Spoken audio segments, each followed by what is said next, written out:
Mr. King? Thank you, Mr. Chairman. I want to thank the witness for coming here to testify. I don't think I would want to do that. Right.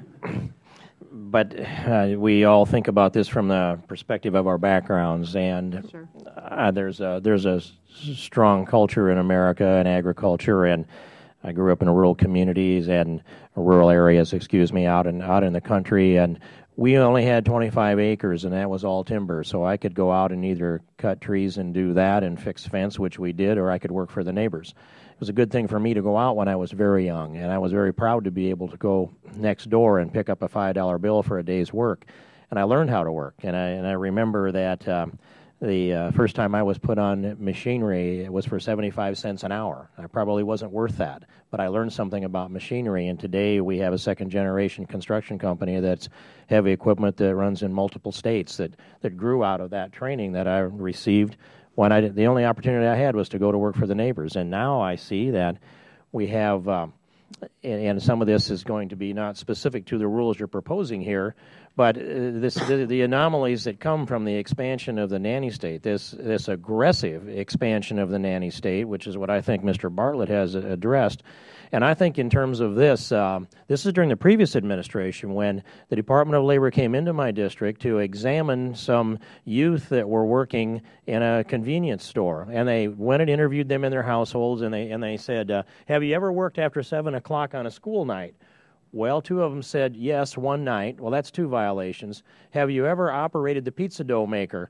Well, no, but I washed it once. Well, there's another violation because the rule says operate or otherwise use. And the interpretation of the Department of Labor was that washing the tool in the pizza dough maker was otherwise using it.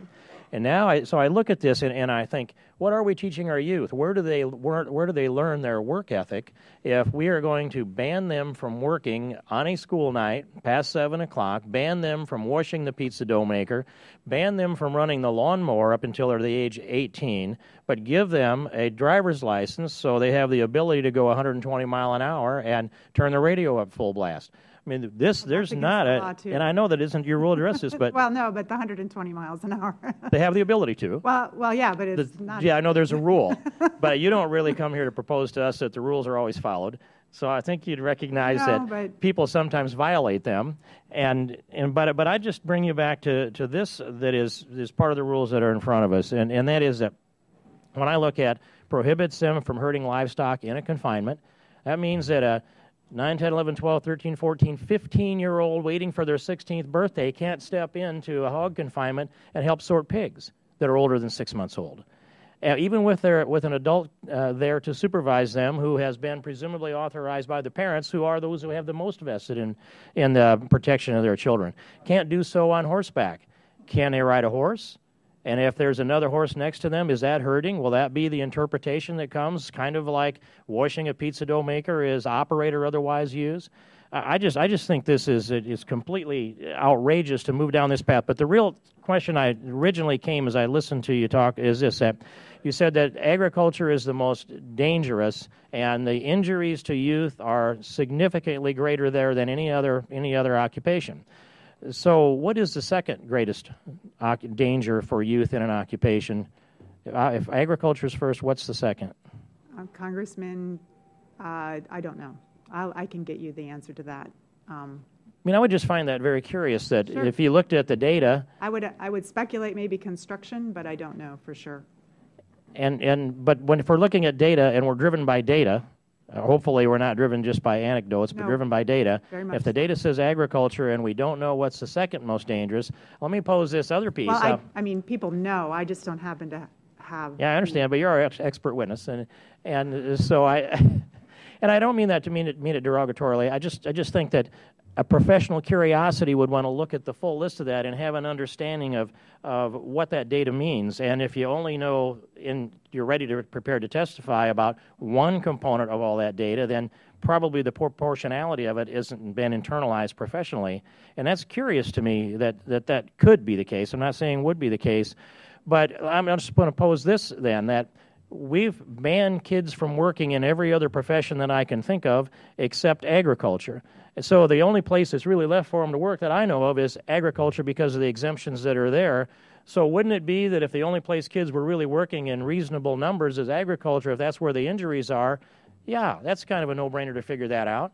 And if we ban kids from working in agriculture, yes, injuries will go down. But what we're doing is we're shutting down the ability of generations to learn a work ethic, to learn a skill, and to learn safety. And I think about my kids that I brought them into our construction business at age 9. And their first job was take the corn knife and cut the weeds growing around the grade stakes so the operators could see them from the machine. I quickly learned that the safest place for them was on the machine, not on the ground, and we made safety adjustments along the way as they got older and got skills. But the neighbor kids didn't have that opportunity. If they didn't have a dad that had a business, if they didn't have a neighbor that had a farm, and these opportunities are being taken away. And many things about America's work ethic are being diminished by the nanny state, and this is one of them. And I feel badly that you're charged with coming here today to make the case that I just believe is not very strong, and I appreciate you doing that, but I wanted to express myself and give you an opportunity to say whatever you might. I mean, Congressman, we have received many comments with some of the substantive parts of the issues that you've raised, particularly with regard to herding cattle, herding animals. And so, that is part of the rulemaking process for folks like yourself to weigh in on that maybe we got it wrong. And so consequently, that's why we put these rules out for the very people like you to be able to express your concerns, and also for you to give us your perspective, so that when the final rule comes out, and there's many, many examples of rules being changed as a result of this very process, and so therefore I want you to know that I know that we've received similar comments, and we are taking very seriously those comments, and they will be reflected in the final rule. Thank you very much. Yes. Thank you, Mr. Chairman.